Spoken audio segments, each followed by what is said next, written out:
Hello, my dear students. A Letter to God is a story written by the Mexican writer Gregorio Lopez Fuentes. This is the story of a poor farmer, Lencho, and also this is the story of poor farmers whose lives are dependent on nature and how do natural calamities affect the lives of poor farmers. Lencho was an innocent, poor, hardworking farmer, and this time he planted corn seeds and he was waiting for a good harvest.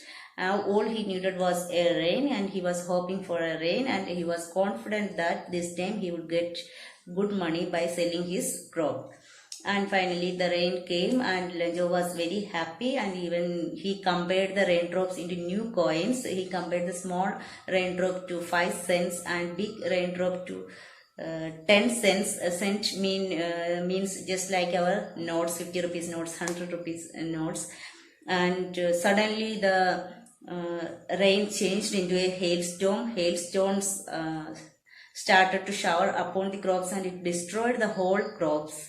Lenjo was very sad, and he said even if the locust means insects had eaten the crops, they would have left some crops, but this time his whole crops were destroyed by the hailstorm, and he was afraid of starvation. He knew that he and his family, they were going to starve the whole year. But another thing is that the Lencho had strong faith in God. He had hope in his mind.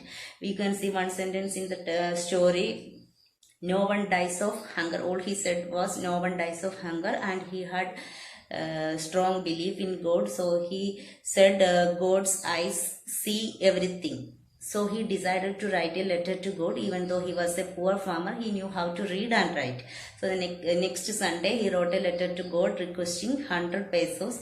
Peso is a Mexican currency, just like Indian rupees. He was demanding 100 pesos for his next crop and the family expenses. And he wrote the letter and put that letter into an envelope. He didn't know the address of God, so he simply wrote God on the envelope.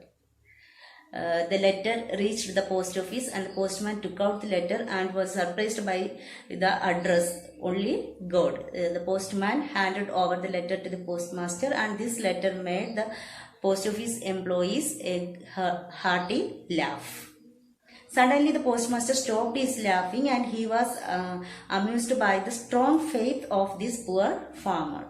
The postmaster also had strong faith in God, so he didn't want to shake Lencho's faith in God. So he decided to send some money to this poor farmer, and all employees in the post office were ready to part some money. The postmaster himself spent some money, but all they could collect was only 70 pesos. So then also the postmaster decided to send that money to Lencho. He put that money and a letter into an envelope, and the postmaster signed the letter as God, because he wanted Lencho to believe that the letter was sent by God. But Lencho was not at all surprised on receiving God's money and letter, because he had strong faith that God would send him money. But he became angry on counting the amount because he got only 70 pesos instead of 100 pesos. And he thought that the people in the post office might have taken the money from the envelope. So he decided to write another letter to God, and this time he was requesting the rest of the money, that is 30 pesos, and he wrote God should not send the money through post office, because the people in the post office are a bunch of crooks. Crooks means not trustworthy. And the letter might have reached the post office. We don't know what the postmaster might have thought about the letter. We don't know. But we know one thing: the people in the post office were not crooks. They were selfless and kind-hearted people, and they wanted. They did this action as an act of charity, and they didn't want anyone's appreciation or reward. They didn't want anyone to know the incident also. Then this is the story. It is a very simple story. There are no hard words in this story. So read the story 2-3 times. Thank you.